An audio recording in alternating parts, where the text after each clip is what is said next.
Greetings from banks of the Intercoastal Waterway in sunny Seadrift, Texas. We here at Texas Saltwater Fishing Magazine are almost done putting our May issue together. We're real excited on the content that we're bringing you. Lots of good stuff happening. Lots of people getting out and starting to catch fish. But there's let's talk about the news highlights, some of the things that you're going to read about in the magazine. Number one, March 25th, Texas Parks and Wildlife Commissioners met and made a decision to enact emergency regulations for the spotted sea trout fishery that would take effect April 1st, and this would begin at the JFK Causeway in Corpus and extend all the way down to the Rio Grande, tip of Texas, Brazos Santiago Pass.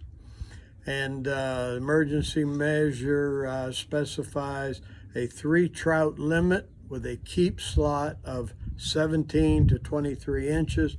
Nothing longer than 23 can be retained. This goes into effect for 120 days with an option to extend it 60 days if they believe that necessary.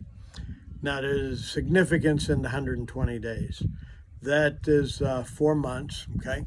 And that gives Parks and Wildlife a chance to conduct their annual spring population surveys to discover with a little more scientific detail exactly what happened to our fisheries during the freeze of last February.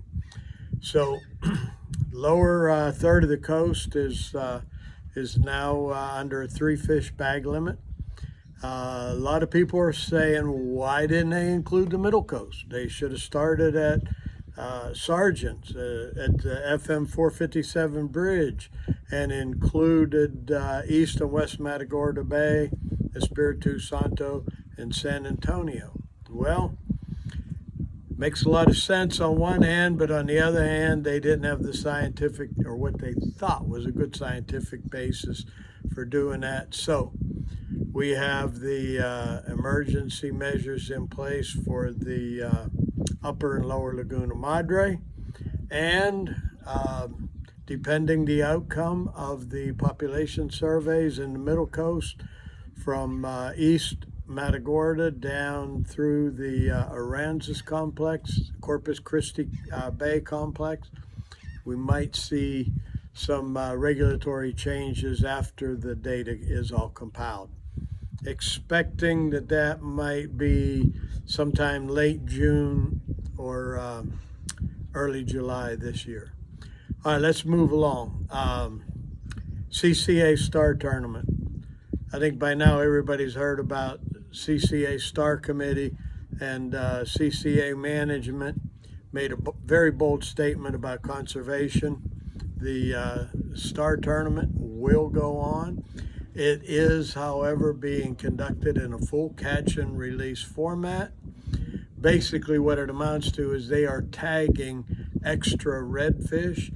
Normally they tag 60 fish for the tagged redfish division.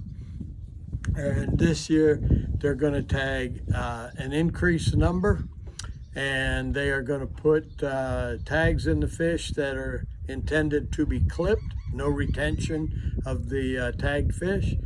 You get your tag, and the tag will specify what drawing you're going to be in and so forth. I don't have all the details, but they're going to give away all the normal prizes associated with Star, and the scholarship division is still going to be going forward. So hats off to CCA for their change in the tournament and the emphasis on conservation. Let's shift gears, go over to red snapper. Rather disappointingly, we still have no word on what the season date and season length are going to be. We are very hopeful at this time that we will see something very similar to last year's 60 days.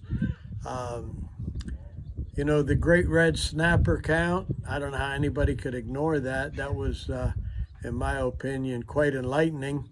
And when you've got clear scientific evidence that the fishery has been misunderstood for a long time in terms of the abundance of red snapper, I would have thought that we could have seen either longer seasons or increased bag limits, but hey, I don't drive that bus, okay? What we got to do is wait on the feds. If the wheels of justice turn slowly, the wheels of the bureaucracy that manages our NOAA NIMS fisheries, man, they're even slower. But let's be optimistic. Let's hope. Give them a chance. We got the May issue coming. May is a wonderful month. May is a month to get the family on the water. Don't forget to sign them up for the Star. It begins State of Texas Anglers Rodeo. It begins Memorial Day weekend and runs through Labor Day weekend. So it's a month-long deal where kids can win a scholarship. Different adult divisions can win other great prizes, boats and so forth. So don't forget about Star. Get signed up. And I would like to encourage everybody before I close this out, be good stewards. Our bay's got from sergeants on down to the JFK Causeway, we had a fish kill, pretty big one.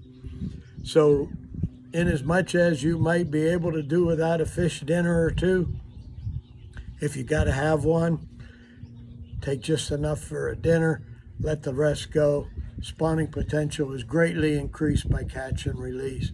We got an article in this month's magazine from Quentin Hall over at Hart Institute, and he's got some great tips on improving post-release survival. So that's it, folks. Get on the water, go fishing, have a great month out there. Adios.